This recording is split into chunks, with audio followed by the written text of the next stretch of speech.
Welcome into Gamesthetic, episode 170. I'm Alex Light with Spark 3. Hope you're having a phenomenal day today, whatever day you're watching or listening to this show.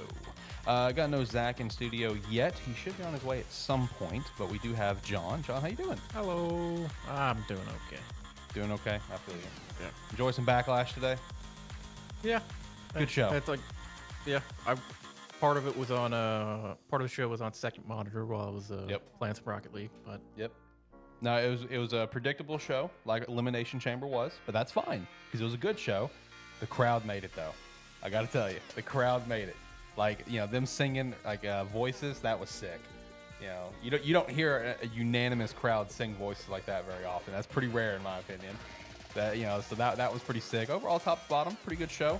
Shout out to WWE Backlash. Predictable, but very good. So for today's episode, we're gonna dive into hell with the Helldivers 2 shit show that's going on. That's been a conversation these last few days, let me tell you, and it has gotten aggressively review bombed. Have you seen the reviews yet? Have you checked the most recent? I haven't checked the most recent. It's like I saw like I think it was like a 36,000 or something dip. I don't know how much larger it's got. So like for the last 30 days, like it's mostly negative, and 25% of those are positive, and then the overall is still mixed at like 59% positive. Yeah, because I saw rough. I saw a picture of a graph that was just everything was perfectly fine, and then it was just nosedive. Yep. So we're gonna chat about that, kind of give our opinions on it. The Xbox Showcase and Call of Duty Direct, we have an announcement date for that. So we'll kind of touch on that, about what we would hope and like to see at that show. And then lastly, we got a topic that Zach pitched. Hopefully he can be back in time when we start. I'll kind of delay it before he gets here, it's fine. But our favorite or least favorite video game genres and why. You know, the way you kind of put it is just doing a deep dive on it. So I think that's fair. Let's jump into it. Got a couple other things. I had a random game announcement of Funko Fusion. I got that in the weekly wrap up. Hypercharge Unboxed has a release date, so that's pretty cool. Looking forward to that one. And then some other random news, including some theme park news that I'm really excited for. It looks great. And then, of course, we'll shout out our sponsors, Rogue Energy and Agent Inc. throughout the show as well. All right, we go ahead and just turn the music down. I think I'll turn the air on. Get a little toasty. Get a little toasty for me, at least. But I'm naturally very hot-blooded. But anyway, yeah, good show today with WWE Backlash. Shout out to that. That was fun. Enjoyed that watch. Enjoyed it being during the day.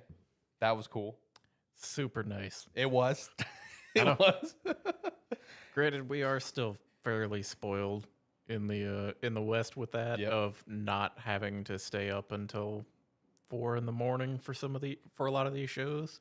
Even for us. The later show is still, it might start at 8 at night. Yep. But it's still better than a lot of the world has to deal with. Yeah, that is true. The rest of the world suffers. Yeah, I will say, like the 11 o'clock pre-show start was fantastic. Oh yeah, that was great, man. I enjoyed that. I was still at work doing a Saturday event. And I popped it on my phone on my earbuds, and I was having a great time. That was awesome. Loved it. No, good show. Hopefully this will also be a good show today with Gamesthetic. All right, so let's jump into things. Let's dive into it. So this Helldivers situation has been wild and wacky, man. So the grace period of not having to... I was going to say, people are acting like this came out of this news came out of nowhere, and the fact that it's being enforced has come out of nowhere. Yep. It's been there all along. So it's been there since the drop. Essentially, Helldivers 2, to like have an account and play the game, on every store page for it has said you will need a PSN account. Mm-hmm. And it hasn't been enforced. Not on the PC side, yep. Until now. Yep. I don't even know if it's being enforced yet, or if they're just It's not being enforced yet, but it will be very soon. Hey, we're about to actually start enforcing this. Yep. Because it's kind of, I can see where it is. I can also see why people are mad that it's suddenly going to be enforced when it hasn't been. But it's also, the game blew up in ways they never could have imagined. True.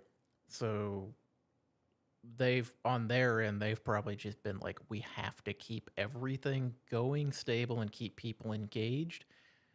The enforcement of this rule is going to be lax until we get ahead on all of this attention.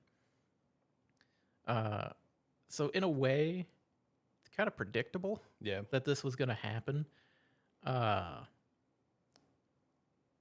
And I mean, for a lot of people, it wouldn't be an issue.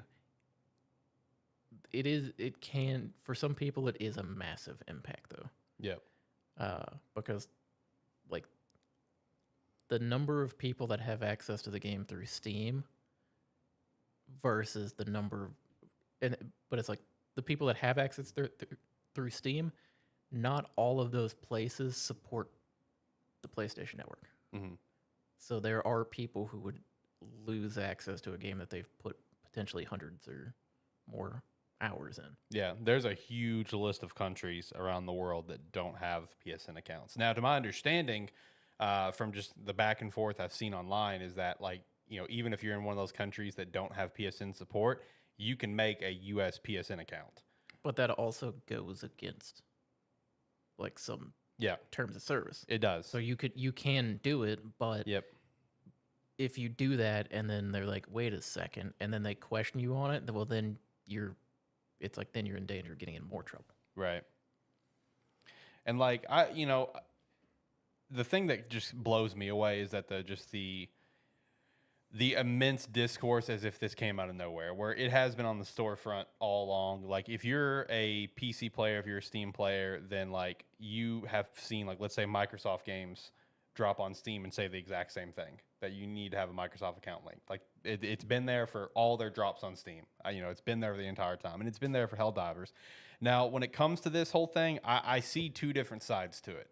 Right? I see the side of where I a little bit more lean on, where it's like, dude, it's really not that big of a fucking deal. Like it takes 120 seconds, go make the account, move on. But then I also definitely see the other side of where, as it's coming from a non-PC primary player here, where it's like, I feel for you PC player, because you guys have 100 freaking launchers. You have to have all these accounts linked and shit like that. And then another side of it that I do see, and this is so freaking valid, is there are people who are legitimately concerned for their information because the amount of time Sony has been hacked. That's what I was about to bring up. Is like one thing people like about they do like about Steam is good security. Everything's fairly secure. PlayStation, Sony, multiple times, like in fairly recent history, they've had information leaks. Yep. So it's like people don't, even if it's just signing up for it, people don't like signing up for accounts that have historically known to like get hacked or their security get broken into and information being leaked, which I can see that. That's probably one of the more valid excuses that people have to stand on. Also, but in a way, I feel like I want to stand on the side of you should have known this was happening, right? Because it's on the store page. Granted, most people just, they hear about a game, they buy it, they don't look at all of the requirements, they don't look at the systems that are in place. They're just gonna click it, and to them, it is coming out of nowhere. Yeah. But even me, like when I bought Helldivers, I had seen it on the page. I was surprised it didn't make me sign into my PSN account. Right. So the fact that it was going to do that, I'm like, yeah. I was kind of shocked with how like outraged people were for what I thought was like common knowledge. Yeah. But I guess I'm the outlier in that scenario. Me and you both. But it's like I can understand people not wanting to have another account that they have to sign into, even if it's a one-time thing. Yeah. It's like you already have enough on PC. Again, like I'm not a PC primary player. I have a good PC. You know, I'm just more of a console guy. But I mean, I feel for you guys. You guys have a million freaking launchers. You have to have all these different accounts linked for things. Like I said, like the Microsoft games on Steam. Like I feel for you guys. So like I do feel where that is annoying. I'm not going to say it's pointless because at the end of the day, it is a Sony property. So I'm not going to say it's pointless, but I do feel for you guys where it's like, well, that sucks. Yeah. And the thing is, this is not this like I don't remember the company behind Helldivers 2. This is not them. Arrowhead? Yeah, Arrowhead Game Studios? This is not them. They made a game. They put it on Steam, and it's like we're allowed to put it on Steam as well. This is not their call. And it's like it is and it always will be crazy for me to see people who go from 100 to 0 so fast. Oh yeah. It's the same in the other direction too. It's like people go from loving the game, can't say anything good about it, to this is despicable. I will never play this game again. Yep. I'm done with it. And it's like, in some cases I could agree with that, because like when I first started hearing about like Helldivers controversy, in my head I'm thinking, okay, what kind of it's like, okay, so they secured their player base, they've got all the goodwill. What kind of crazy EA-esque like monetization scheme did they come up with and try to bait and switch people? And it's like, it's like, no, that's not what happened. It's just now they're going to enforce the rule that they haven't been enforcing. Right. So I was kind of thrown for a loop by it, honestly. Also, one thing to also add is, I don't know if you've seen this, but man, like I don't know if it's like the community manager or just one of the community managers, bro, he was fiery on Discord. I was gonna say, you looking at like the snarky ass response? Yeah.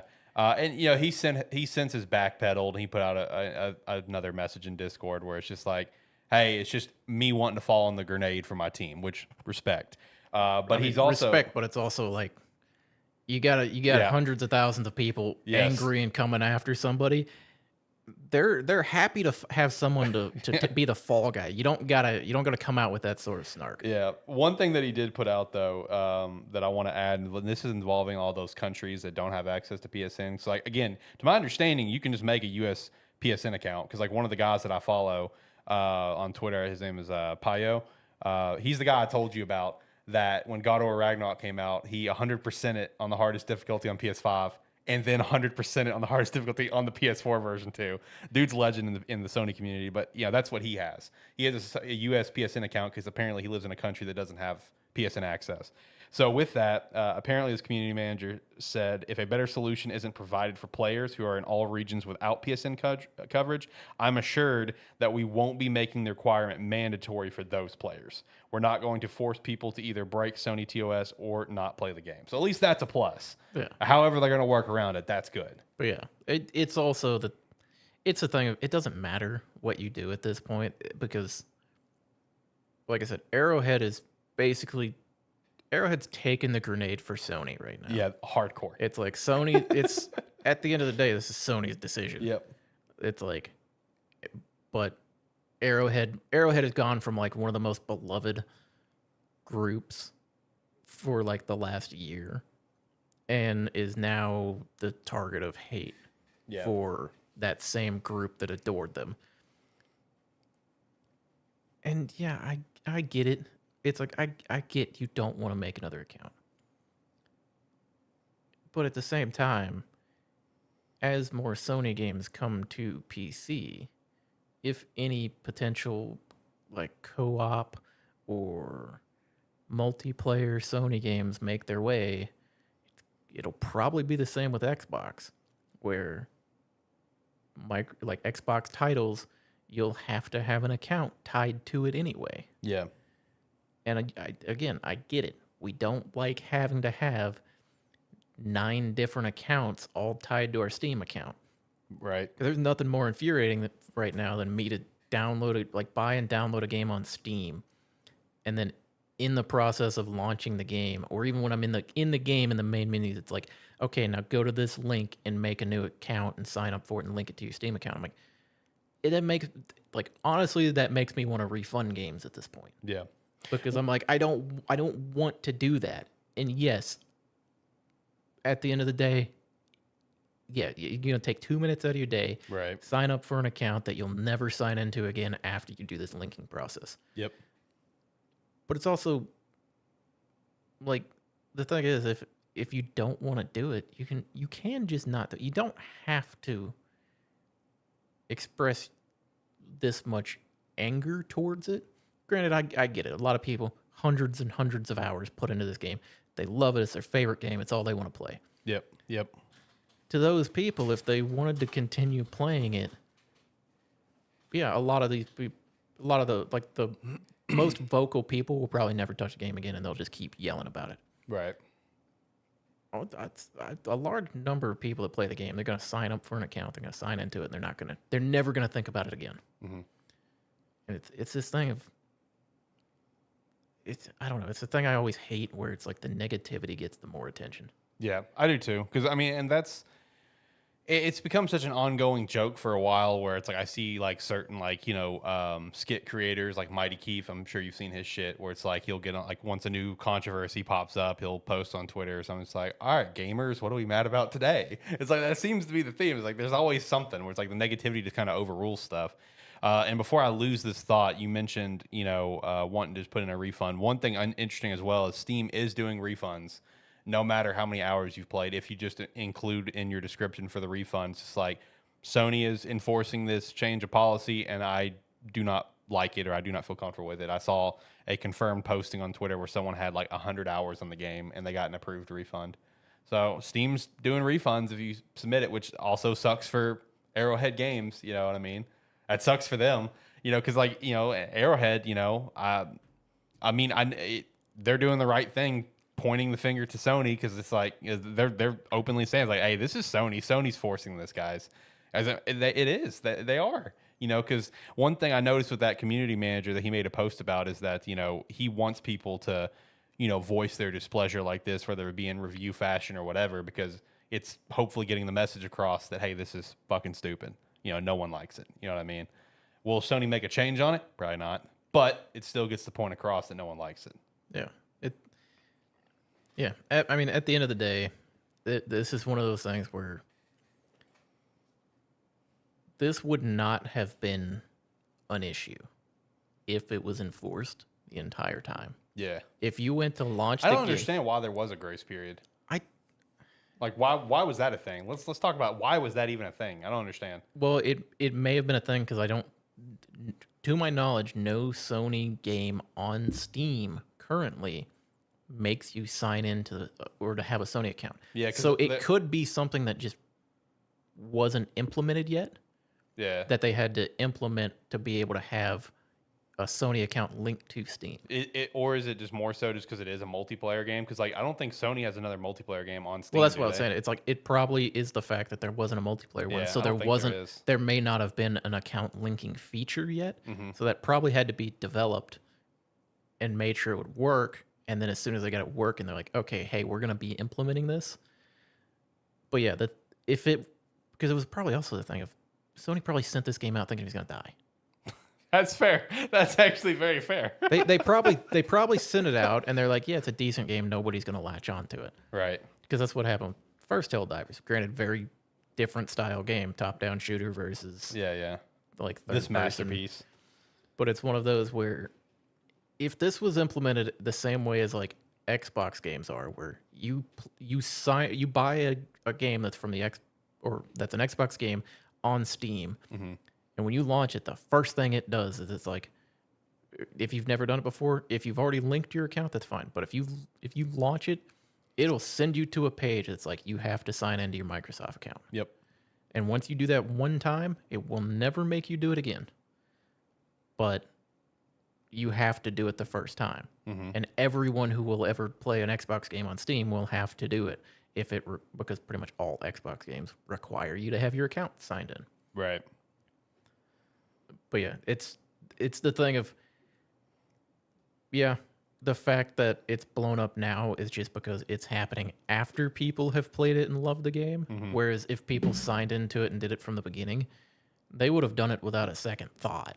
Right. Because it would have been, because at this point, the hype is gone. The game is fantastic, but the initial hype where everyone was like, "You dude, you gotta see it.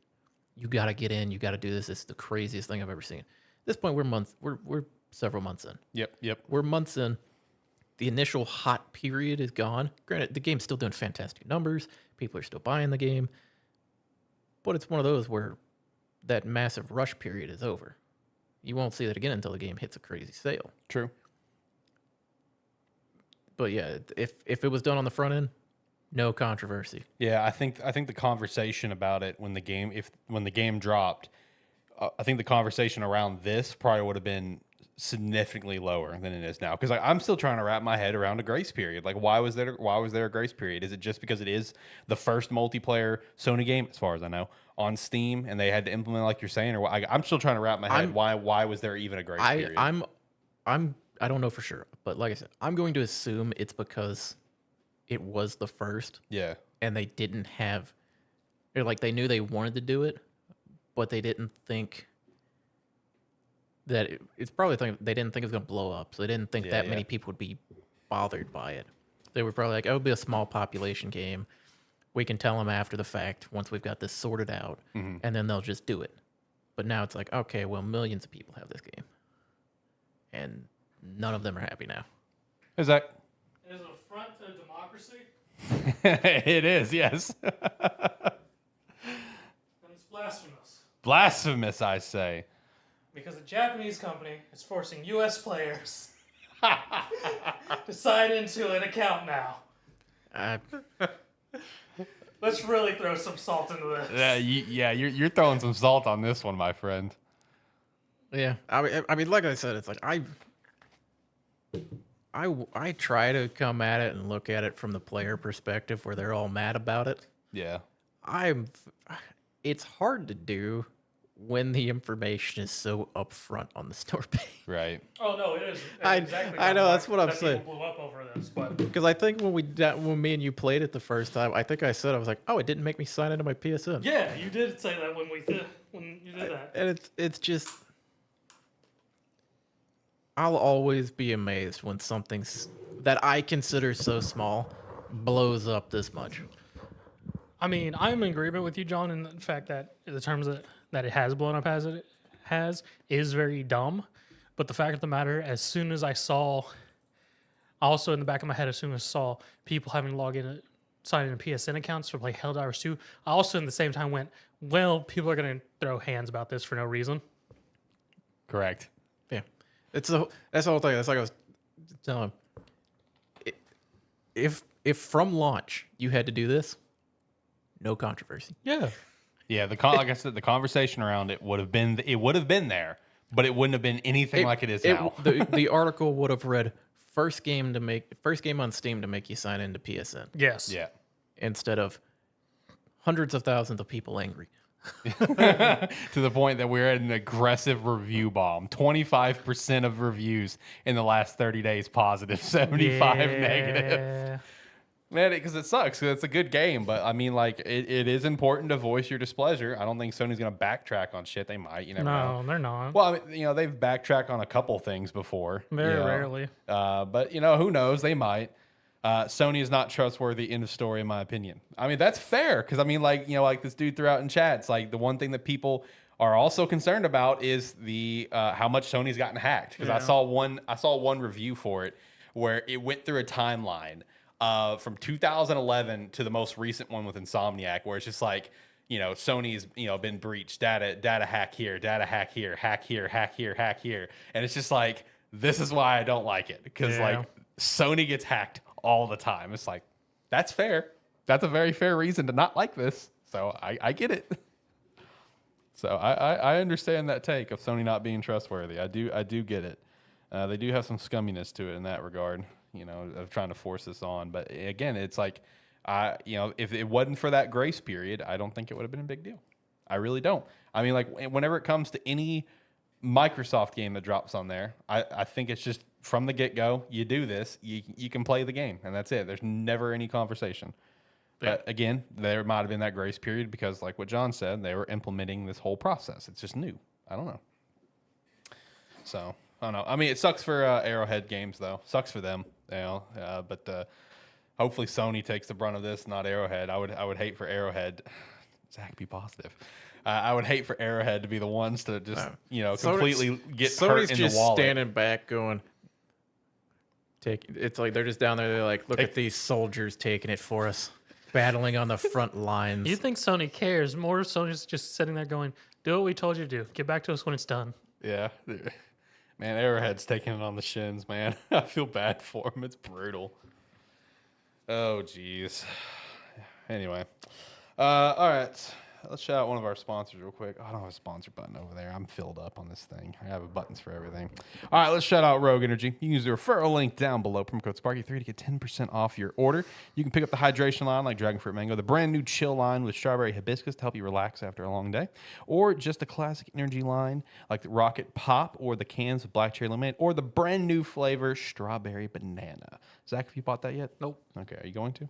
At some point. All right, cool. But yeah, I will say strawberry banana, I imagine it's probably going to be pretty solid because the one thing Rogue does well is strawberry flavors. Well, apparently I saw the other day that it's apparently their fastest selling flavor. So I saw that too. Yeah. Man, I really hope they bring back strawberry mango for the summer. Big fan of that one. Big fan of strawberry mango. I'm very sad that I ran out of that one. So hopefully that will come back. All right, let's go over to the Xbox Showcase was announced. There are showcases being announced also very early. I think there was, I don't know if it was Ubisoft or someone else, but someone announced their showcase like, it's in August. It's like, here's our showcase. It's like, dude, okay, it's May. It's May 4th. May the 4th be with you. Shout out to that. Also, I forgot to shout out at the top of the show. Shout out to Sparky 3 Day yesterday. That once again we have forgot to do something for because I forgot about it. What? Sparky 3 Day, May 3rd. Forgot to because last year we wanted to launch back Spark Bark for it. Forgot about it. Then I forgot it was something again this year too. Oh. Yeah. Oh well, we'll follow up next year. What were you laughing over there about, John? Because you said Ubisoft was going to do a showcase, and I just started laughing. I'm Yeah, like, what are they going to try to show us? We know what they're going to do. We've always known what they're going to do. They're not doing anything different. Just a lot of Assassin's Creed. That's basically it. A lot of Assassin's Creed. But yeah, the Xbox Showcase is set for, what was it, 6/9? Shout out to that. As well as a COD Direct, which they had it as a redacted Direct, is the way that it was advertised, hiding the title. But it's either apparently like Black Ops 5 or it's like Black Ops like Gulf War or something like that. I don't know. I don't really care about that portion. If you're a COD fan, you're a Black Ops fan, then I imagine you're pretty stoked. But COD's a thing. I think the only person here who will give a shit about COD is John. Once every like 5 years, he'll randomly go super hard into COD. So. Yeah, every now and then I really enjoy a COD. Yeah, we'll see if this is going to be the one for you. But with the Xbox Showcase, just want to talk about if there was anything that you guys really like hope to see or think that we'll see. I'm going to sound like a broken record. But I'm telling you, it's time. We're going to get a Gears here. All right. We're going to get a Gears here. It's being teased by the voice actors. Like, it's time. Gears 6 is going to be here. The funny thing was I was sitting over here and I was like, probably Gears. Okay, cool. I got one on my side. Let's go. No, I think Gears 6 is going to be here. I have still yet to play Gears 5. And I'm the guy over here always talking like, oh, we need to get new Gears. I've yet to play Gears 5, but I know Gears 5 has a choice in the game where you can determine if a couple characters live and die. So I'm just like, does that mean your save's going to carry over, or are they just going to like pick a canon route of no, this guy's dead? You know what I mean? They'll probably pick a canon route. Probably pick a canon route. That's what I'm thinking too. If that's the canon route, then I know who's not going to die. What the hell is that? That PlayStation Transformer? That's a Gundam. Gundam PlayStation. Shout out to that. Basically a Transformer as well in this sense, but. No, I mean, if that's the case, then it's going to be Marcus's son that lives. He's not going to be one dying, that's for sure. But if only. It's about damn time for some more information on Fable. Yeah. That's what I was thinking. Yeah, Fable. Yeah, Fable. Because, I mean, we did get a trailer it's been like within a year since we got that trailer. Sounds about right. Yeah, it was about a year. Was it last summer? I think so. Yeah. I think it was just last summer. Yeah. So hopefully we finally get an update on whether for sure a release date for Fable. I really want to see something confirmed on Avowed. That's what I want to see. I think that's set to come this fall. All I want to see. I don't. Everwild? We'll never see that. Thing is, I don't care what it is. I want some damn release dates. That's for Yeah. something. that's fair. Regardless of what it is. I don't care if it's your indie team. I don't care if it's like non-big first party titles that we've been knowing are coming. I want some damn release dates on something. We get these showcases like several times a year from all these different companies. Like very like one out of it's like we get like one a year or like one every couple years where we actually get some release dates for them. Give me some damn release dates for some games that are coming out. Yeah. And then your showcase you're going to do later on in the summer, then yeah, you can show off all your big crazy stuff there. Mm-hmm. It's like, but let me know what's coming out this year. Let me know when stuff's actually going to be here. And that's kind of the big thing here with Xbox is it's like, okay, we've been kicking this can down the road for like 3 freaking years. All right, it's time, Xbox. This is your time. Every time you do a showcase, you always end it with, look at all the developers that we've acquired. Yes. Look at all of our big teams and stuff. Well, give me a damn game then. Yes. Give me something. Yes. Like like, look, I think we even said it last year that it's like, or at least I did, or it's like, I think this is going to be Xbox's year. Wasn't really Xbox's year. You know what I mean? Like, it didn't have a lot of titles come out. I mean, you did, but you didn't have a lot of like big marquee titles. Starfield was supposed to be that, kind of fell kind of in the mid range. Now it's you like kind of had the opposite almost. Yeah, I know. Now it's just like, okay, look, we've been kicking the can down the road. You have so many titles in development. You have this Avowed, you have Fable, you have presumably a new Gears, you have whatever Everwild somewhere. Everwild buried somewhere. You have the Indiana Jones, which we saw a trailer for like 2 months ago. Hellblade's about to come out this month. Shout out to that. Let's see. You have whatever this Halo BR is by Certain Affinity. You've got all this stuff that's apparently in the works. It's time to show it. Speaking of Halo, we may actually see something that's coming from the Forge Falcons. They're making a Helldivers game mode in Halo through Forge. That's sick. That's honestly sick, man. I love the Halo Infinite Forge and the possibilities that these people come up with it. So if we're lucky, maybe they'll get a nod towards it. That'd be awesome. That'd be awesome, dude. I love that. That's great. Shout out to Forge Falcons, man. Aren't they the ones that did the Halo BR? I think a part of them are working on it. Yeah. Okay. I want to say it was Forge Falcons that did their own personal Halo BR. Probably did. That was pretty well received. So shout out to that. But no, I mean it's time to show stuff and it's time to give us release dates. That's where we're at. That's my biggest thing is we've had several years of Xbox just telling us, look at all these people we got. We got stuff cooking. Stuff's cooking. Well, the last year the stuff you were cooking came out and it wasn't great. Unfortunately. It's like it's kind of that where I'm like, hopefully you got some more stuff back there to show off this year. Yeah. Because like you said, Avowed, we're hoping that's going to be great. It's like Hellblade's coming out. We know that's coming out. We've known that was coming out. That's going to be successful. Mm-hmm. But it's one of those where it's like, I want more. Yeah. Give me some. Yeah. Give me a list of games to look forward to this year with release dates. Yes, it's like I want to know what games are coming out this year. I want to know when they're coming out. Mm-hmm. Your summer showcase can be what you're doing for 2025. It can be what you're doing for 2026. This one needs to be 2024 with release dates. Yes. And if you sprinkle some 2025 stuff in there, fine. But I need some stuff for this year. Because we need something to look forward to holiday season. Yes, because as of right now, all reports are showing that Avowed is coming out this holiday season, which, cool. Looking forward to that. Looks fun. So, give me the release date. When is Fable coming out? Is Fable coming out next year? Yeah. What's happening? What's popping? Games like Fable in it. Even if it's not going to be this year, give me fall, winter, spring. Yeah. Give me something for your big games. Give us something on your personal IPs. Yeah, exactly. Because as it stands, last I checked the Microsoft Store, the furthest game out was Elden Ring DLC.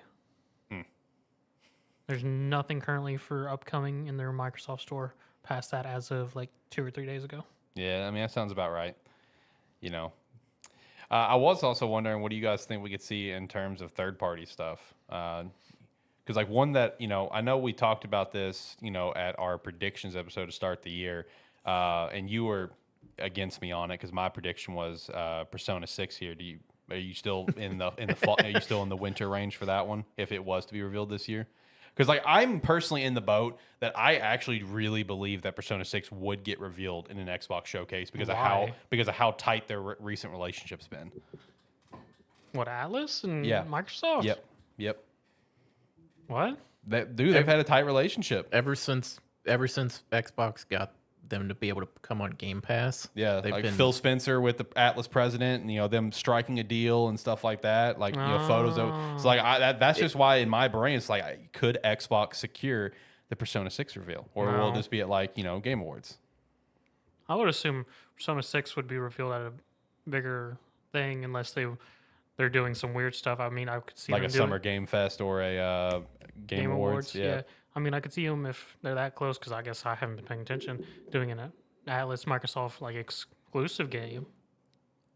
no, Could be in the No, works. it's no exclusive stuff. It's just so- like again, they just struck deals where it's just like, Atlas games going to be coming to Xbox. They're going to be, we're going to be having a working partnership for years to come, and all this. There was photos with the president and Phil Spencer and all this shit together. You got to think about it like this.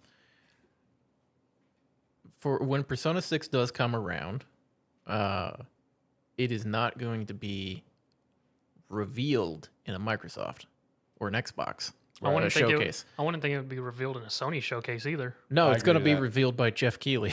Oh yeah, it would Yeah. be. It's gonna be the end of show reveal. Look. Okay, as a betting man, I'm a bad bettor, by the way. It being revealed on like a Microsoft show, like an Xbox showcase this summer, I understand it's like plus 5,000 odds. Like I understand that. But I'm just saying it's there. But what I was going to finish with is, it's going to be like some of these games have been, where Jeff Keighley is going to get the end of. It's going to be the end of like Summer Games Fest showcase. This is the big game, and then it's going to go like, and then immediately following Summer Games Fest is going to be the Microsoft showcase that is going to lead with Persona 6. Yeah. That's how that's going to work. That's how it's worked for like all of the major games. And honestly, I just know something else just randomly dawned on me. It would likely be like a Game Awards thing because I don't think Atlas would want to try to steer any excitement away from Metaphor until Metaphor comes out. So. Oh yeah, that was the other thing. But what you said is a good point, though. Like what you're talking about is like Persona 6. I'm like, dude, it's Metaphor season. It is Metaphor season. You're right. I mean, honestly, it's more likely. I mean, we got Shin Megami 5 Vengeance coming out, so if anything, we'll get another push for that. Maybe coming to Xbox. It is coming to Xbox. Oh, it is for sure? Yeah. Because the original game wasn't on Xbox, right? No. Okay, that's what I thought. The original game was only on Switch. Yeah, that's what I thought.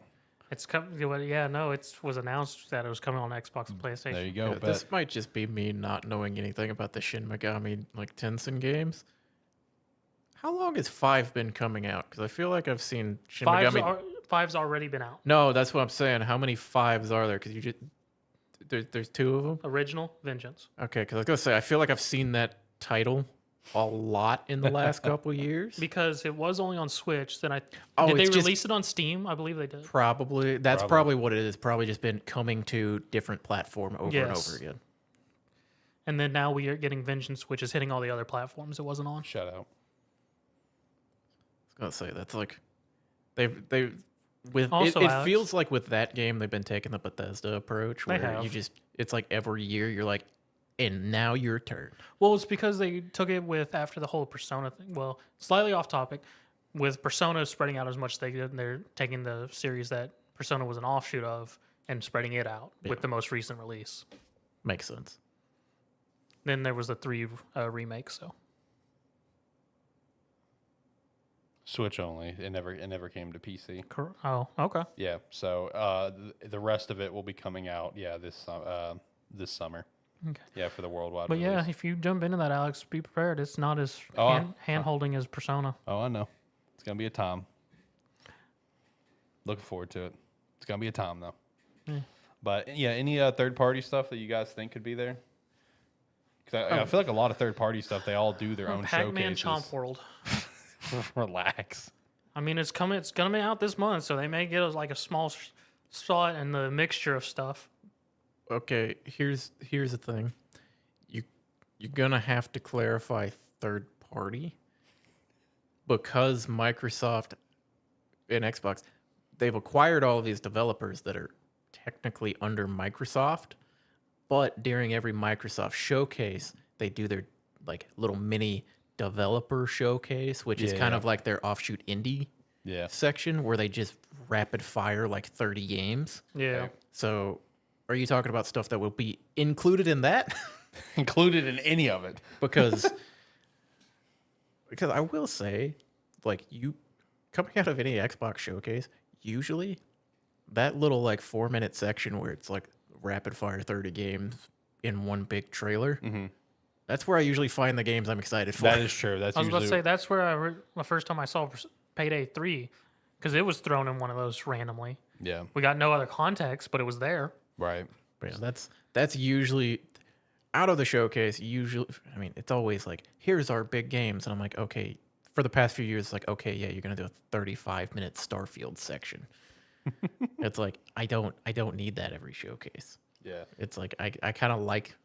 That's why I like Summer See, Games Fest so much. I like the smaller I would hope, sections. even though I probably wouldn't buy it, some sort of new Blizzard project announcement.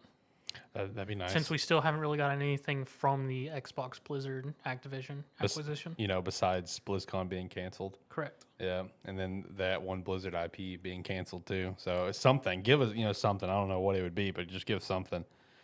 Speaking of Blizzard, I saw something kind of just very, very random, quick little tidbit off topic I thought was kind of funny. And I saw it, and my first thought was, oh, they dug that out of the back, and they're just like, oh, just throw it on the shelf. I was at Walmart yesterday, and I noticed they had like 5 copies of Overwatch for Xbox One, selling it for $30, and I'm just like, do they not realize this game's literally obsolete? Like, you cannot play it. Nope. Obviously not.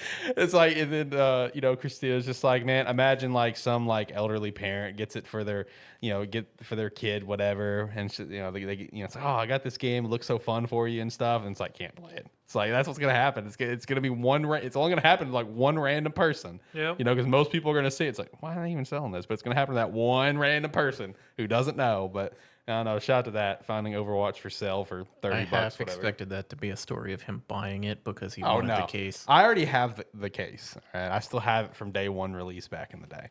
The obsolete game. I think, Alex, you could treat it like Kinect Adventures.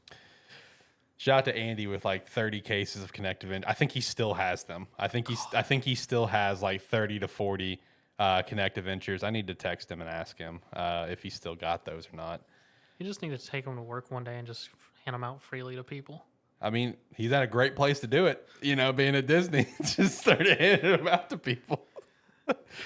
Which also shout out to Andy.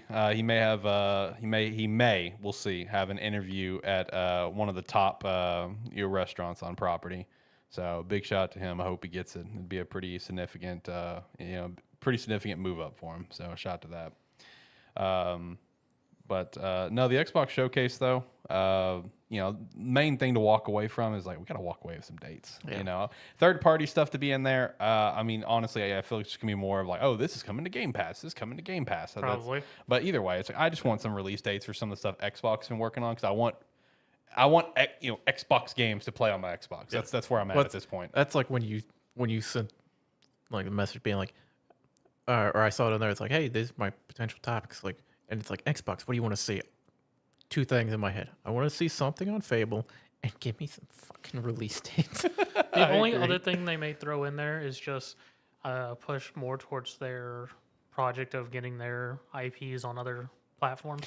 Yeah, I saw that from one of the guys who Jez Corden, who is on the Xbox like 2 podcast or whatever it is, and he's like a writer. Where I saw that he recently came out and said that it's going to happen at some point where it's like all of Xbox's IPs will be on multi-plat. Like, and he did name drop Halo and stuff. I know it's been a few months since that it all kind of popped off, and we had that podcast that John only listened to. That was actually a good show. Where Phil Spencer and Sarah Bond and I think his name Matt Booty all came out to put out fires and stuff. But Jez said that no, it's going to happen. Well, that's the thing. Just give it a matter of time. It's going to happen. That's what they even implied on that show was it's like the first wave is just like potentially small stuff, yeah. like Yeah. smaller stuff or multiplayer stuff that has exceeded or that no longer has growth potential on Xbox Yep. will go first, and then over time more and more and more is gonna go. Yep. It's just for the initial wave of it of like first party stuff, they're picking and choosing. Yeah. And I will say they definitely made some right choices because I saw where the Sea of Thieves launch came out. Like it got a really good, the PS5 version got a good Metacritic score and stuff. But I also saw where it's like they were like breaking servers, I think, or something like that because it's like how many players are getting on. So shout out to that. They've definitely making some right games. Sea of Thieves was a great game, I think, to put over there. And then they had like Hi-Fi Rush, Grounded, and Pentiment, I think. So. I think they've made some right calls in that one, but now it's just like what's next? Is it going to be more of these smaller ones, or are they going to really start bringing out the big dogs? Is like Halo Infinite going to be on there? No, I think it's gonna be a slow rollout over the next year or two Yeah. of like back burner games that have been out. They were like moderately successful, Yep. but like nobody's buying anymore, at least on Xbox. And then it's like they can hand it off to other consoles and be like, okay, let's see the reception of these. Because, like you said, so far the ones they're picking and choosing, they're picking what people on other platforms have wanted. Yeah. Yeah. So they're probably closely analyzing everything and going, okay, because so far it's been like multiplayer games or like Yep. very successful like single player games. And in that aspect, they're like, okay, what do we have that isn't still growing on Xbox that we can send over there and it's going to hit? It's like I can only imagine the work that they're doing trying to figure that out because so far they've nailed it. Yeah, exactly. So I'll be super curious to see what the next one's going to be, and that next one could be revealed in this showcase. We'll see. I don't know. Either way, I mean, I'm excited for the Xbox showcase. Usually that's a pretty damn good show. I'm just excited for the summer shows, man. Summer Game Fest usually a banger. It's usually my favorite of the year. Yeah, Xbox Showcase has been pretty good the last couple of years, and I don't know. We can talk about this later, but I want to say, if I remember right, Summer Game Fest is actually on a time where we could live stream it if we wanted to. It's not like during a work day, so we might could look at that as a possibility if we wanted to live react to it. I don't know. We'll see. It's not as near as draining as the Game Awards. Jesus Christ! I think it was last year, Zach. Was it last year that we were just ungodly drained, or was it the year before? Year before. God bless. I wanted to die. I had no energy left at all. But no, I noticed that this year. That I think it was Summer Game Fest is on like a Saturday or something. So we might could actually live stream if we wanted to. So shout out to that. We'll cross that bridge when we get there. But anything else that you guys want to see at the Xbox Showcase? I was curious, what were you making a face for over there a minute ago? I was still just scrolling through Twitter for stuff, and I just saw comments like, this is more an Alex and me thing. It's just like, so Sony sort of has a monopoly on anime and whatnot. If this is what they're doing in gaming, some picture the future of anime. True. All right. Let's shout out our other sponsor here, Agent Inc. You can use the referral link down below, pick up one of our 2 hats as well as one of our jerseys, whether it be the Sparky 3 jersey, AniMan Plus, Gamesthetic, or a terrible football show, which has now entered its break period. ATFS will be back in June, so shout out to that. Thank you so much for watching along so far. But yeah, use the referral link down below and pick up a jersey, and we'd appreciate that extra support. I will also say, if you're a football fan and you haven't done it yet, you need to go watch our draft special because that was still the best episode ATFS has ever put out. That was electric. So shout out to that. All right, so final topic for the day. This is one that Zach pitched out here. Our favorite, or I also included your least favorite video game genres and why. Just kind of do a little bit of a deep dive on it. There are a ton of main genres as well as like subcategories and stuff. I mean, it's like it feels like more genres continue to get created as well as history kind of goes on. So just kind of diving in, it's like, why you more lean to certain genres than others. Like, what do you more kind of play on like a normal basis and stuff like that. I know I'll let John start because I know John just really wants to dive into the fact of how much he loves survival horror games. Those are by far his favorite. No, you know where I'm actually gonna. I thought you were gonna throw him into his idle games. No, I know it's his I didn't survival think horror. of That's all he that. plays. I didn't even think of that. I got you, John. He does love his idle games. Okay, we'll come back to that. I got you, John.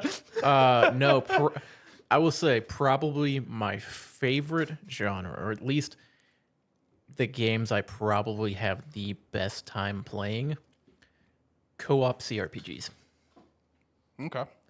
Because typically CRPGs are fun anyway. If you like the gameplay style, there's something about playing them co-op though, where even if you're playing it with somebody you know pretty well, in those type of games, it's like your friends are gonna make some batshit crazy ideas, or like they're gonna make some batshit crazy turns that they'll say it and you'll be like, okay, I think I know what you're saying. Then they'll do it and you're like, well, I just fucked up my entire thought process.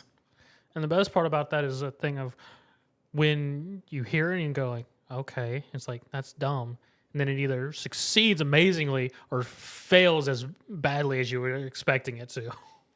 But yeah, and just like references of some like games like this would be like Divinity Original Sin and Original Sin 2, like Baldur's Gate. Would you put Solasta in there? So yeah, Solasta fits into that category. Like Wasteland 3 to an extent. It's more of a tactical, but it kind of fits in the genre anyway. Yeah. Combat's different because it's much more tactical game, but still the way the game was made fits that style. Yes. But yeah, games like that you can play co-op lead to some of the most fun, because those games are typically they usually have, if not excellent, really good stories to follow. And a lot of it is just explore, find the parts of the story that you want to participate in, or find something to do. And it could be something where it's like, if you're playing it co-op, somebody may find a storyline that they attach to, and you're like, okay, I guess we're going to go follow this through. Whereas if you're playing it solo, if you didn't find it interesting, you're not going to do it.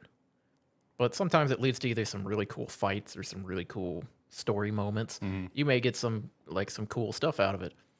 But it's like, I like playing those games. I'll play them solo, but the co-op experience is like far and away better. Yeah. Just because it leads to much better moments. Right. So, but yeah, that's probably that's like the peak of enjoyment, is playing those type of games for me. Yeah, those are the ones that you tend to gravitate to quite a bit. Yeah, it's one of those where it's like, if a game like that comes out and has co-op to it, it's like, I'm like, well, I'm gonna see if I can find someone to play this with. I'm gonna play it, but if I can find someone to play it with, it's gonna be way more fun. Right. I was thinking about this, and I thought about one genre that I will always play, but like after thinking about it throughout the day today, I kind of started to realize, like, I will always play this genre if the game like looks fun, whatever. But the more I think about it, the more I was like, it's definitely not one of my favorites, even though I will always go to play one. And that's honestly open world games. I think I said like a week or two ago, I'm kind of open worlded out. And it's just like, I started thinking about all the open world games throughout my life that I've really like latched onto. And it's just like, they're really not that many. Now I think about it, it's like Red Dead 2, sure, Skyrim, but not as much as like what John would put in, or some of my other friends. Like I didn't put in thousands of hours of Skyrim. I probably put in maybe 100, which is still a lot, don't get me wrong. But like, I've only done like 100 to 200 versus like a hardcore Skyrim fan's done 500 plus. Oblivion, the Horizon games are fun, but my track record of Horizon's been documented on this show, where it took me 4 years, whatever, to beat Horizon Zero Dawn, and I was literally on the last mission just because I just dropped it and put it back and just never came back to it. Same thing with like Forbidden West. Ghost of Tsushima was fun, but I definitely did not explore the entire world. I just explored where I was kind of going. I don't know. I will always play open world games, but I don't know what it is about them, but they're just not one of my favorites. I don't know if it's because I'm too small brain and I'm just like, hey, I just want to enjoy the story, play the game and stuff. I don't know if I just don't want to have that much of a time sink. I don't know what it is, but it's a genre I will always play, but maybe I just don't get fully attached to. I don't know. I can agree with that, because open world games, the The older I've gotten, the less I've invested in the open world. Agreed. I much more prefer, like these days, I prefer a game that has big open zones that you transition to. Yeah. Yeah. It's like I'll take that over a giant open world just about any day of the week. Yeah, I agree. It's like it's got to be a truly special game for me to really latch onto an open world game at this point. And I again, it could just be with an age thing. In my case, it could just be a thing of like I'm so limited on how much I can play games where it's like, do I want to sit here and just aimlessly run around or go experience, the story, because that's more of what I do these days. I don't play a lot of multiplayer games anymore like I used to. I want to enjoy a story. I want to enjoy the narrative. So it's like I guess it's kind of the same with me, where it's just like an age thing. I don't know. Like when I play open world games, I just more so enjoy it for the story. There are very few that I've really kind of latched onto the world. Red Dead Redemption 2 being a good example. Where there's a lot of aspects of that world that I've really just, gone through and explored because it's a beautiful game or whatever. But even like a beautiful game like Horizon Forbidden West, gorgeous game. Gorgeous. Like the graphics, the world, unbelievably beautiful, stunning. Dude, that map, so when I open up my damn map and I see the millions of things all around the map to go check out that I haven't done, I'm just like, fuck that. I'm not doing the half of that. Not happening. There is one example of like an open world game that is a fairly condensed map that doesn't feel too overwhelming. Mm-hmm. It's Cyberpunk. Cyberpunk True. is the example that I go to. That's when a I'm good size for me. When I'm like, it's a decent sized map. There's plenty of stuff to do, but even going through and trying to like do everything on the map, it's probably not going to take you more than 50 hours. Yep. And that's if you go at a relatively slow pace with it. Yep. Because that's how I was playing it last time, and I was like 20-something hours in, and I had completed like I don't remember how much at this point, but I had been going around doing everything on the map. Yep. And I was having a great time doing it because it was one of those things where you open up the map and zoom out, and it doesn't just reveal that you're in a tiny location on a giant like continent. It's like, no, I'm in a city. It's like I'm in a city, and that's all it is. It's like that's okay. Yeah. So a couple more good sizes for me also would be like, while I've been on record numerous times about I didn't think this was the best one in the franchise, but like a Breath of the Wild or like a Tears of the Kingdom, like I love Tears so much more than Breath, but like those are great examples of like that size is kind of like probably my peak. Where it's just like, all right, it's a pretty, especially in Tears' case, where I have the sky, the underground, and the base world. Like that's probably my peak of where it's like, because there's still plenty of stuff in that world that I have not done.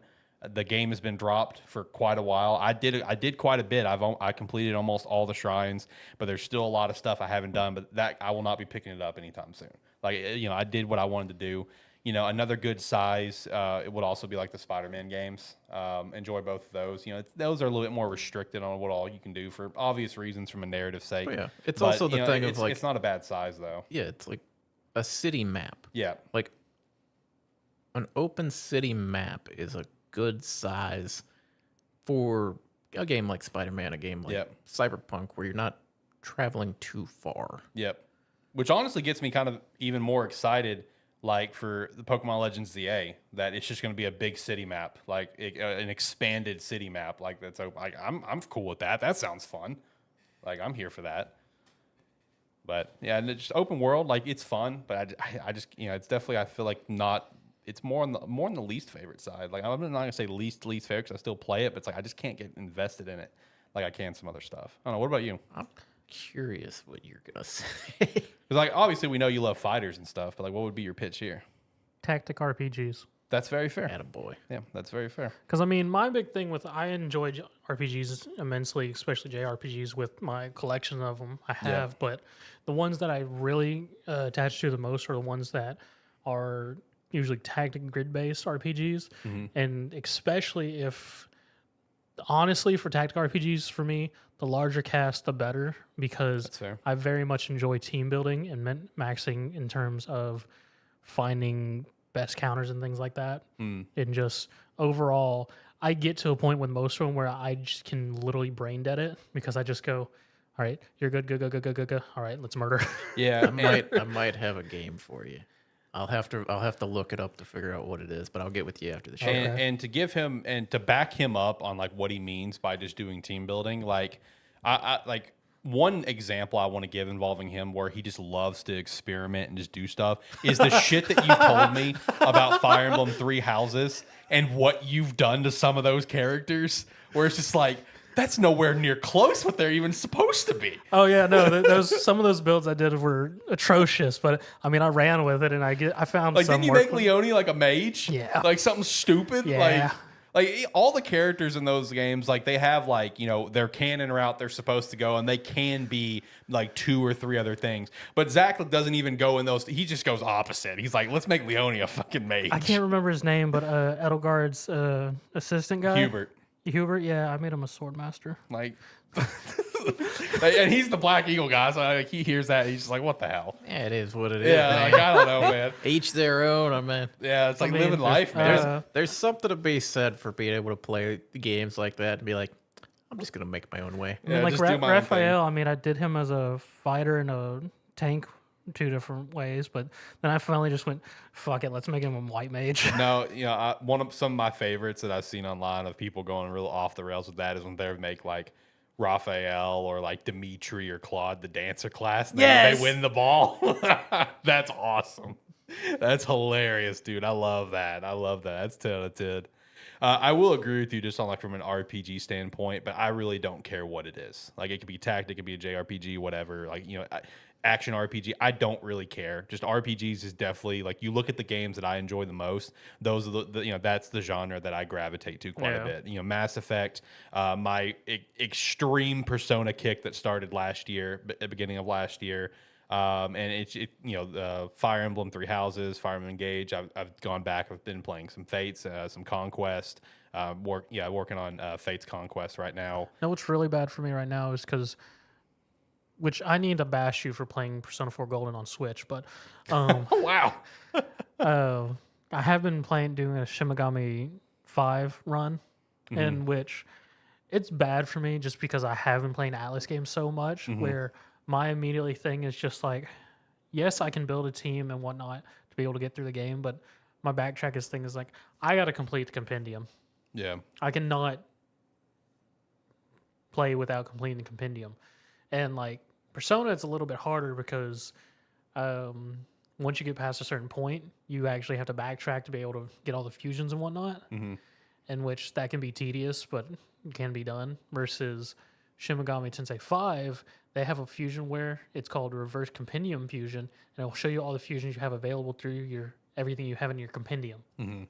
So I'm just immediately, well, this is going to be a thing. So I'll spend at times in between intervals of areas, I'll spend a good 20, 30 minutes just backtracking, getting all my summons I don't need anymore, but I just complete the compendium. Yeah, just complete it. Yeah, I mean, that's fair. But no, I mean, RPGs is going to probably definitely be my number one. You know, I definitely like a game like what John was saying, where it's like a zone kind of thing is the, you know, the world. Like there are those few cases, like, you know, Red Dead 2 is my second favorite game ever, full open world on that one. But, you know, just like a zone based kind of thing, I definitely more kind of gravitate to. Just more contained, allows me to just enjoy the narrative. I don't know if that makes me a bitch. I don't know, but I want to enjoy the narrative, enjoy some great gameplay, whatever, you know, the great characters, whatever the case is. So RPGs are you know, it doesn't really matter. Like I enjoy multiple types. It doesn't matter to me. You know, as long as it's an RPG, I can have a good time with it. I think I got John in his idle games. Yeah. Okay. Yeah, I didn't think of this. I'm gonna throw 2 in here just because. It kind of goes with what you guys said. One thing genre that I enjoy, but I pick and choose what I play from it is just JRPGs. Yeah. JRPGs, I pick and choose the ones I want to play. And then there's series that I want to play, but I haven't talked myself into diving into yet because there's like 9 or 10 games or something like that out. The trail games? Yeah. Oh, okay. I want to get into those, but those games, to get the story, you got to play them in order, and those games are, if you want to get the full full out of them are 120 hours apiece. Yeah, each one's pretty long. So it's like, I mean, I'm staring down the barrel of 1,000 hours to get the story out of a game. Yep. But like that's a series I want to get into. But like JRPGs in general, I pick and choose my franchises that I enjoy playing, the ones that I look at and I'm like, okay, yeah, I think I'm gonna give that one a go. So just a nice little nod there. But probably my guilty pleasure of what I will always enjoy, no matter the circumstances. It's idle games, man. Yeah. Idle games are king.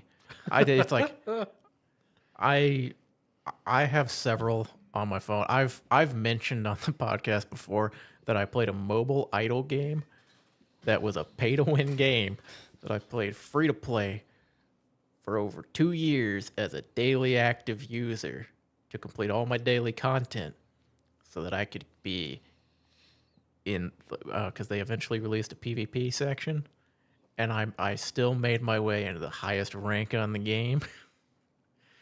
But it's like I love idle games. Because in the beginning of the idle games, there's always the active play portion of it where if you want to actually get through it, to get far enough to be able to reset or like actually progress through zones, you kind of need to actively play it and kind of do what you need to do. There's something about going from that to just kind of being able to open it up, collect everything, set it back down, and come back to it a few hours later. That's super satisfying.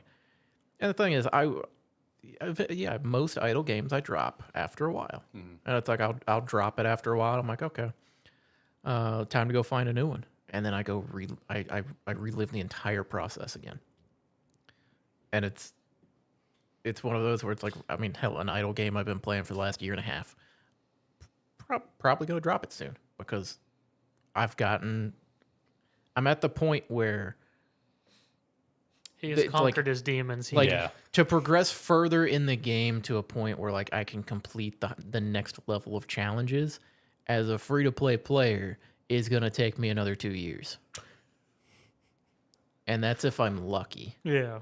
So I'm like, at this point, it's about time for me to go find a new idle game. Yeah. And I'm gonna love it. The problem is there's a lot of the games are very much copy and paste. Yeah. Where you'll download one and it's the exact same thing of another one. But yeah, idle games, I love them. I absolutely love them. I've been playing. I've almost had like at least one to four idle games that I've been actively playing for like the last 10 years. Yeah. It's my comfort. If I'm sitting around and if I pull my phone out and I'm like, okay, I don't want to watch a video, I don't want to do anything like that, I'll pull out my idle game and I'll just kind of fiddle with it for a little bit, or I'll go download another one. I'll get into a phase where I'll download 4 or 5 at a time, and I'll play one to a point, and I'm like, okay, let's go try the other one. Let's try the other one. Okay, I like this one the best. That's what I'm gonna focus on for now. Mm-hmm. But yeah, something about it, man. Yeah. I find it to be super satisfying. I definitely can get that. So I have 3 other genres that I'm going to quickly shout out because they're all genres that I love, but I just don't play them very much, you know, especially at this point for whatever reason. And one of them is a super satisfying one for me. I fucking love tower defense games. Love them, but I do not play them very often at all. But that's like a very satisfying game for me. Like I love just turning on a tower defense. It used to be too many mobile tower defense games that burned me by starting off really good and getting shit. Yeah, that definitely happens quite a bit. Also, I personally love MOBAs. I don't play them almost at all anymore, but I do enjoy them. I do, I enjoy. I guess it's more of like just enjoying the memories of playing a few different MOBAs. Like like I know League's toxic as fuck, but I've got fun memories of League. Had a lot of fun with HOTS. Smite's fun. I just don't play them very much. And then another one I don't play very much that I enjoy is Metroidvanias. I do enjoy Metroidvanias. I just don't play them very much. Like some of the older Metroids, lot of fun. Metroid Dread, absolute blast. Never been a big Castlevania guy. I have played a Castlevania, but I'm not a fan of the series itself. That Prince of Persia Lost Crown, still want to pick that up. I really enjoyed the demo, but that's just genres that I just don't play very often for whatever reason, but I do enjoy them quite a bit. I want to play a tower defense game now. I love me a good tower defense. Element TD has always been my favorite. Element TD is a lot of fun. I enjoy that one. So, you got anything else you want to shout out? I mean, deck building for me. Oh, yeah. I was about to yes. say, yeah. but I was going to shout one more out, and it was for me. It's deck building roguelites. See, I just like the deck building aspect. It doesn't necessarily have to be a roguelite, just because I enjoyed just deck building. I mean, yeah. I literally have a game which is called Card Shop. I can't remember the title, where I literally just run a card shop and can card collect and deck build in it while selling cards. Nice. Because I think over time the deck building aspect, because I love deck builders too. Yeah. The reason I specify as like deck building roguelite is I love the aspect of deck building, but I like the simplicity of finding different combinations that work in a roguelite setting. See, I like roguelite deck builders as well, mostly because it is sort of that draft mode style thing of where it's just you build based on whatever gets thrown your way. And I think that's my preference and why I specify it. Yeah. Because, I mean, in deck building games, when I do actively play them, I do play to a point where I can just do draft modes and just free build and just work with whatever's given. Yeah. Because, excuse me, it's one of those where, like Across the Obelisk was one where it kind of, it had been a while since I'd played one, bought that game and started playing it, and that kind of reinvigorated my enjoyment of them. And now I've probably got 6 or 7 on my wish list. Shout out. Yeah, you do enjoy a lot of deck building. So, You got into Snap really hard for a while, so. God, I have not got back on Snap in a hot minute. But if I'm going to throw a least favorite out there, puzzles. That's fair. Rhythm for me. I'm gonna need a little more information. So I don't mind puzzles as an aspect in games, but for me, playing a game that's specifically built around just solving puzzles is not very entertaining for me. Okay, I can see that point. Yeah. Puzzle games for me, it has to be a specific type of a puzzle game. Like I won't be able to just jump into any puzzle game and have a good time. Yeah. I mean, my one puzzle game, even though, because it's a borderline puzzle game that I'm okay with and I'll enjoy immensely, is Phoenix Wright games and Apollo Justice.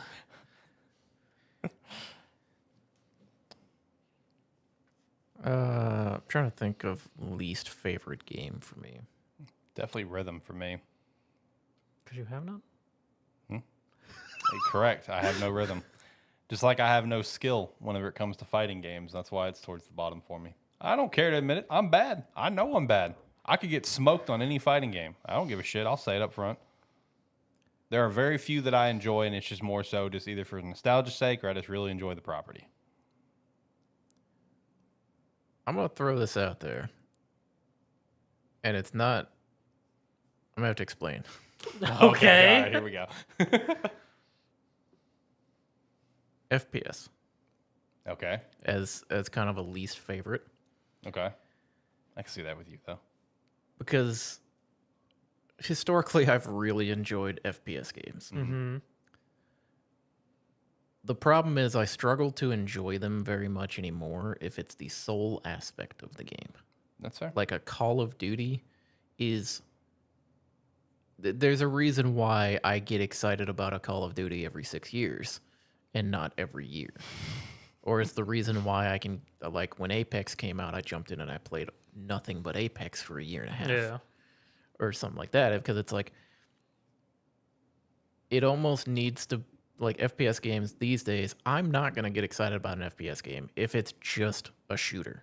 Unless it is bringing something new and innovative alongside with it. That's But fair. a standard FPS game, I will not get excited for.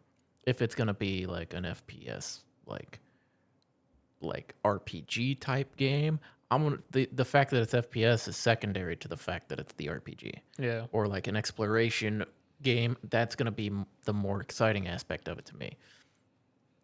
But yeah, the fact of it, if it's like it's gonna be a shooter. I'm like, okay. All right. What So, else your is there? caveat's the same one with me with puzzles because like I would not go play a game like Myst, like the Myst series games. I would not go do that. Or what was the big one for like a couple years back, which was like the Island or whatever. I can't remember it, but I know there was a big one like a couple years back that everyone was all about. Yeah, but yeah, kind of the same thing. I like FPS games in general. I'll never get excited for anymore. You gotta have something to spice it, or Right. it's gotta it can't be the core focus of the game necessarily. That's fair. That's fair. That's why Finals got you. It wasn't just an FPS; it was a shit show. Yeah, it was That's fair. it was like it was a shooter, but everything around the fact that it was a shooter made it fun. Yeah. Just how chaotic it is. So Yeah. that's fair. It's why it's part of why like Overwatch and that I struggled to ever get into it because at its core it's Just a shoot. shooter Yeah. with tactics, Yep.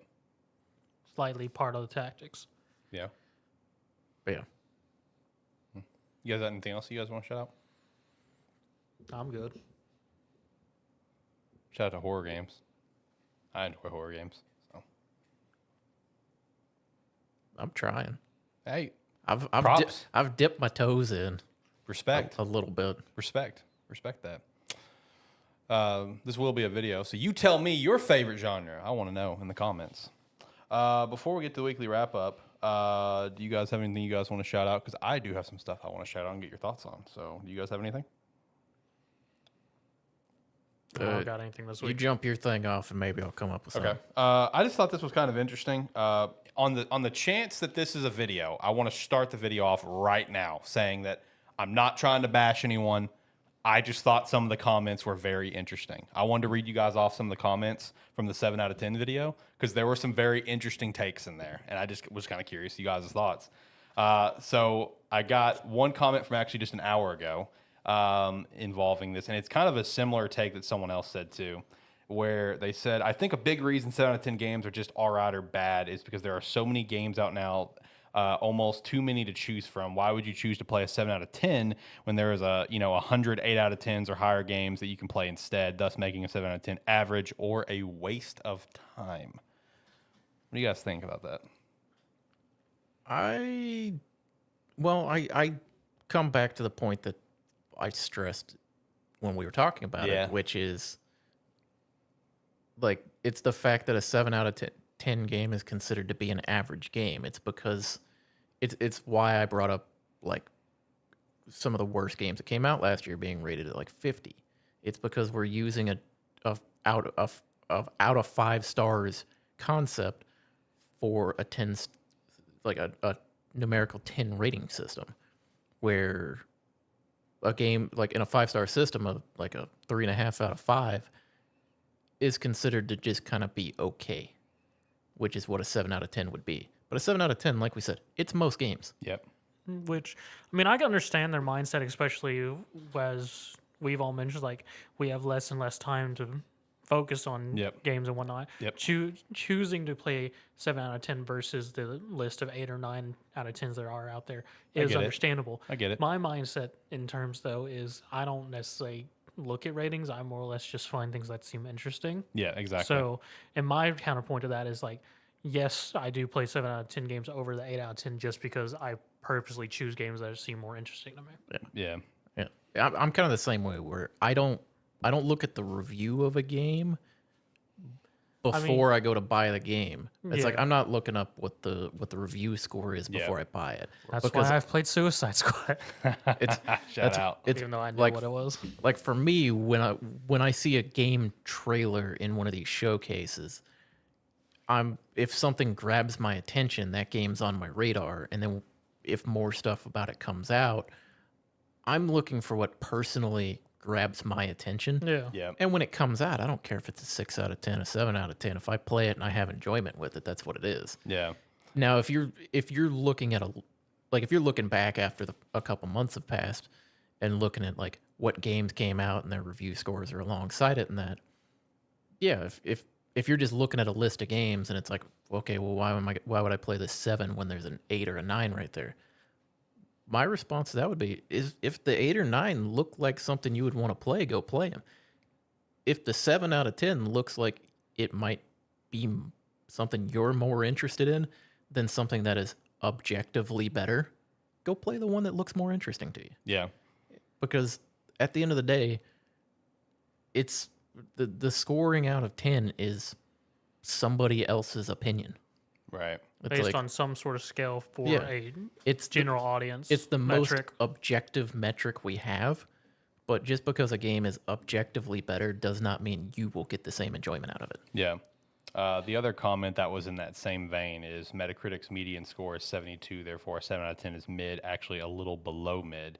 If I review a game and it's an 8, I say it's a waste of time. Too many 9+ games. That in part I disagree with, saying an 8's a waste of time and too many 9+. I disagree with that personally. But Wait, again, I'm confused by that because that statement sounds sort of contradictory. Yeah, they say if they put a game at an 8, I say it was a waste of time. And then they said there are just too many 9+ games. Okay, never mind. I misunderstood that. How it was I phrased. may have kind of read it a little wrong, but and I would also say that a 7 out of 10, like a 72, is below mid. I would also disagree with that, but that's my personal take. Well, it's around like it's kind of like hyperbole there, where it's like if it's below a 72, it's below the average. So if we're just lumping a 7 out of 10 game, assuming a 70, yeah, I can see that. But again, at the same time, it's if this is just my opinion. If you're playing a game and you think like you would personally rate it an 8 out of 10 and you're considering it a waste of time, I hear that and I'm like, did you enjoy any of the time that you spent playing the game? Yeah. Because if you enjoyed the time you spent playing the game, it can't be a waste of time. Yeah, that's my mindset, especially if you gave it an 8. You know what I mean? 8 out of 10, that's a pretty good score. That means you had to enjoy something. Yeah. So I mean, my take on that comment is, if your metric is you only want to play 9s and 10s, I was like, the heck is your scales? Like, what are you counting? I mean, if that's what you want to play, by all means, do it. Live your life, especially if you don't have a lot of I'm very time. curious on what your mindset of what's considered 9s and 10s. Yeah. because I mean, at first I was taking into account the thought of like like I said, you're looking at a list of games and trying to decide which one you're gonna play after they've come out. But I don't know if you're playing a game and you give it what is considered to be an above average rating, so it means you had to have enjoyed your time in the game. Mm-hmm. I guess I struggle to see how you can say it's a waste of time. Yeah. Because I can play a 5 out of 10 game, and if I play it and I beat it in 4 hours, well, if I had a decent time while playing it, it may not be a good game, but if I had some laughs while I was doing it, doesn't matter if it's at the game's expense. Yep. I had some fun. I got some enjoyment out of it, even if at the end of the day I could have played a better game. But I guess one thing I will say is the idea of a 7 out of 10 game, not like it's like we've always said, it's okay to like an average game. Yeah. Or if you consider 7 out of 10 to be average, there's no shame in liking a game like that. Right. It's all about your personal enjoyment. This person threw up their own personal grading of 10 through 1 like we did. So they had 10 is amazing, 9 great, 8 good, 7 good with room for improvement, 6 above average, 5 average, 4 below average, 3 you made people pay for this, 2 did you even try, 1 you really didn't try, huh? I agree to that. That's fair. That's a solid one. Yeah, that's a good one. That's I feel like that's more along what we should be. Because like I said, Yeah. it's like the entire, like the median Metacritic median being 72. It's wild because it really is. It's like I said, I think you're the one who mentioned it to me. It's like it's a 5-star rating system that we use out of 10. Yep. But that's not taken into consideration. So it's like, I don't know. At the end of the day, I have the same mindset. Play the game that looks like you're going to enjoy it the most. The last one I'll shout out, and I will say there was also a small little argument in here as well. I'm not going to touch on that one because that's just like, you guys do your thing. I just left that one alone when I saw it. I'm like, but one that I saw that I was just like, all right, yeah, that's totally fair. A 7 is fine at $20 to $40, but 50 to 70, it probably isn't happening when stakes are that high. Gaming can get expensive, man. I agree. Gaming can get very expensive. You know what I mean? Like, I can see that. I agree. That's fair. Yeah. I mean, that's why shit gets discounted super quick. Yep. I mean, that's why, like, in the last couple years, you've seen me getting less and less excited for, like, main big games that are coming out. And I'm starting to pick and choose because last year I got burned a lot. I feel that. I got burned, like, just about every game I was excited for last year burned me. Yeah, I feel that. So it's like, this year, I'm really picking and choosing which ones that I'm buying pretty carefully. Yeah, because the amount of games that I bought last year and did not beat, staggering, upsets me greatly. So this year, God, what have I bought this year? Yeah, last year was the That's year. A good question. I don't even know. I don't think. Yeah, Unicorn? last year was the year John started with a bunch of L's until I got him to play Wo Long with me. That's true. Last year was the year that almost every big game that I was excited for, I bought, played for 8 hours. I literally dropped them all at 8 hours. Yeah. I would play them. I wouldn't even realize it until after the fact. I was like, I played all of these for 8 hours and then dropped them at the same point. Yeah. I guess that was just a point where in my mind I was like, yeah, I'm not playing this anymore. Can't justify it. Man, I think I've only bought 2 games this year. I bought Unicorn Overlord and then Persona 4 Golden when it was on sale with Walmart. Digital Code was on sale for like $10. I think that's all I've bought this year. There are numerous games that I've wanted that I just haven't picked up just for waiting, whatever, like Prince of Persia, Rise of the Ronin, Dragon's Dogma. It hasn't come out yet, but it will this month, and I'm not going to pick it up day one. Paper Mario Thousand Year Door remake. Those are things that I want that I won't pick. So yeah, I mean, I think I've only bought 2 games this year. Yeah, but I mean, to that person's credit, where they were saying like a 7 out of 10 is great for like $20-$30 or something like that. I mean, it's to an extent that's true, but also I think that is something that like we haven't been really taking into account on a lot of stuff. Mm-hmm. Like when we talk about some games. I mean, then again, it's like when we were going over some or talked about like some of the big hitters of like the last year. Yep. We look at it and we're like, yeah, I mean, this game's like $30. If you can't find your fun in this game for $30, I don't know what to tell you. Right.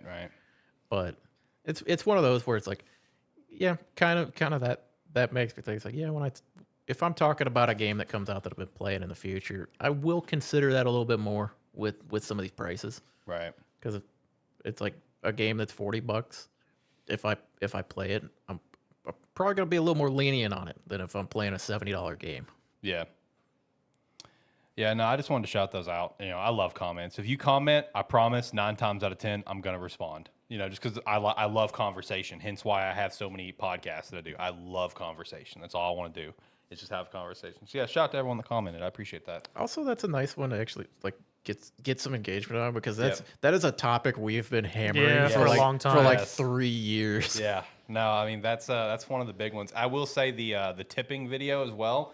There are some comments in there that I am not fully convinced how far they watched. Because like they didn't like call us out or anything, but just the vibe of the comment was almost as if it was kind of in a sense directed at us. And I went back and I watched the video and I'm just like, 53 seconds is all you had to watch to determine that we hated this.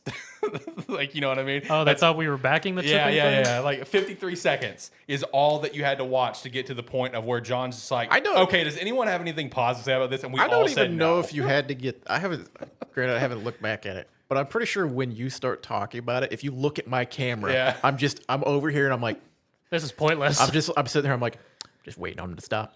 Yeah, I know. No, there were, like I said, there were a couple comments where I read it. I'm just like, and I reacted. I liked it, whatever. I'm just like, the way that it's worded or the vibe for, I'm like, did you watch 53 seconds in? We all hate this. Like, let me make that clear. I mean, it's possible that some people just saw the title. Yeah, no, it's fine. I still love it. I appreciate everyone that stops by and comments, good or bad. I don't care if it's good or bad comments. Because if it's bad comments, like let's say someone tries to roast us, I usually play into it. Like I don't give a shit. Fucking roast me. I don't care. It's like I'm gonna have fun with you if you try to roast me. I've been torched enough. You have been torched a lot. I've been torched. He got torched in one only to come back alive because it worked out. The Starfield one. Shout out, man. Shout out. Because we Starfield one right. Although I will say, I've given you some polarizing comments before. Yes, you have. Yes, but that was the one that worked, man. That one worked.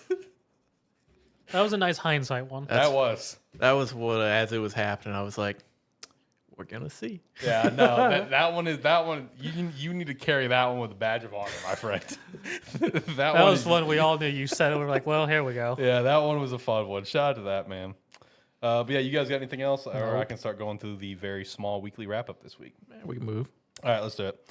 So the first thing, there was a new video released going through Super Nintendo World at Universal Orlando, and again confirming the release date of 2025. So if you are a park fan, or maybe you're a diehard Nintendo fan that's looking forward to going to this, definitely go check out the video. Looks sick. Cannot wait. Gonna do my damnedest to go next year when it opens. It looks incredible. I'm so excited. The Donkey Kong world looks sick.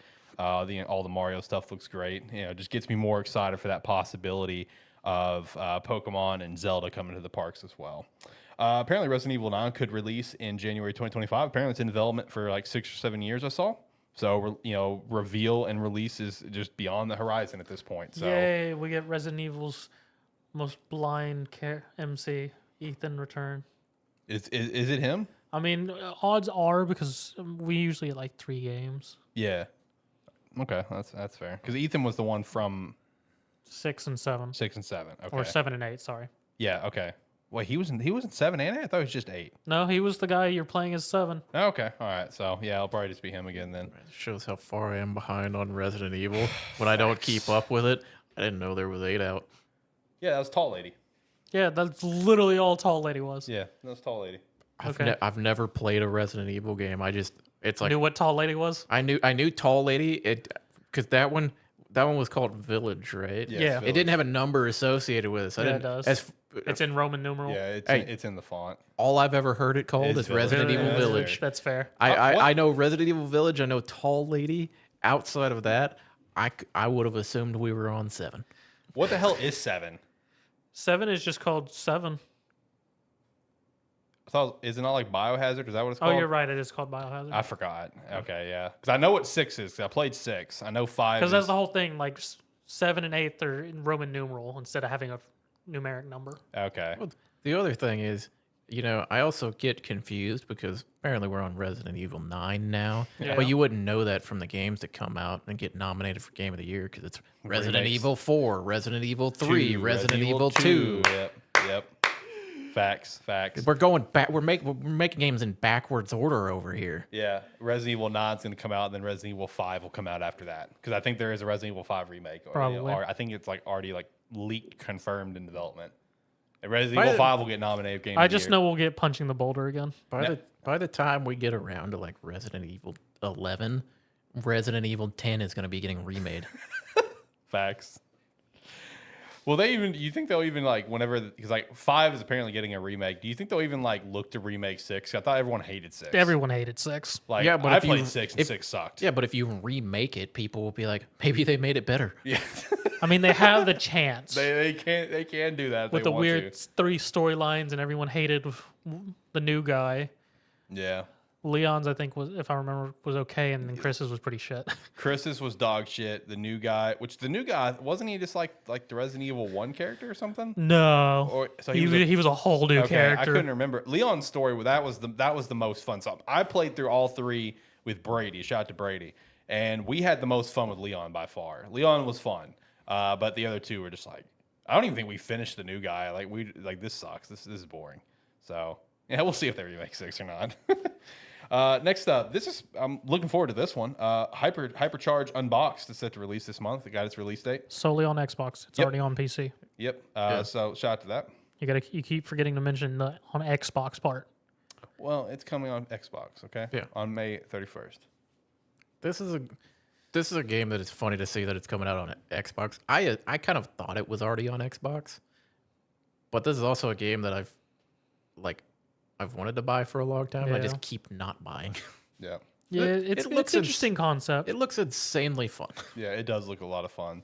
I definitely want to play it. I want to give it a shot. And also shout out to the reveal trailer for it coming to Xbox. It was just one of those things where it's like you can tell the amount of passion behind it. You know what I mean? Yeah. Because like the lead guy of the game, the video they put up on Twitter was him talking about just the hard work and everything, and like the dude broke down in tears leading up to the trailer.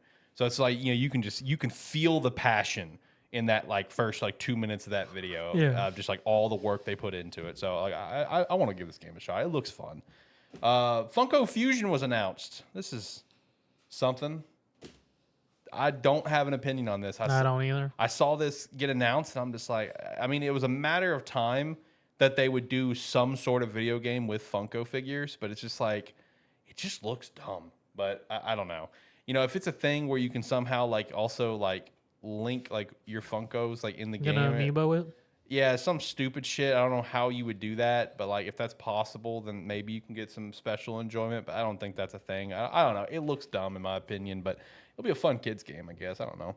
The next Starfield update is set to come on May 15th. I didn't see everything that was going to be on it, but it looked like it was a pretty substantial update. Assassin's Creed Mirage will be available on iPhone 15 Pro starting 6/6, which that's interesting to say the least.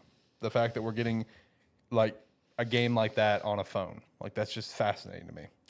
And the last thing I had here is Todd Howard claims that Bethesda is searching for new ways to increase output without sacrificing quality of games when it comes to long waits between games. Which John's comment was, what quality? Damn.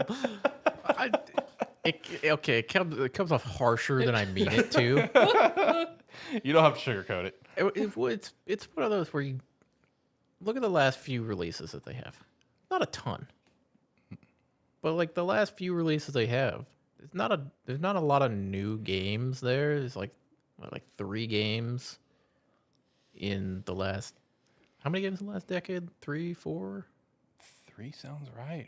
Let's see. ESO. So Starfield 76, ESO, and Skyrim from 2011. But ESO is its own thing by other. It's not. Oh, is it not Bethesda? I thought it was Bethesda. Well, no, it's Bethesda, but it's by it's someone else is running it. Yes, ZeniMax. Okay. ZeniMax Studios. Okay. Well, I don't know. I still threw it in there. So 3 to 4, depending on how you want to look at it. But yeah, it's and the one Fallout 4, duh. But yeah, and Fallout 4. And 2 of those came out in good-ish condition, in Starfield and potentially Fallout 4 as quality wise, good condition. But at the end of the day, it's no. I mean, there's nothing special about them. There's still there's still a bunch of bug fixes. There's still extra content and stuff that you would think that over the decade you've Bethesda themselves have released 3 or 4 games in the last 10 or 12 years. If he's really talking about shrinking it down to not let the quality slide, it's well, I mean, let's try to just get some games out. I don't think the quality is going to slide that much. Look at 76 when it came out. Yep. It's you've built it up into a game that people love now.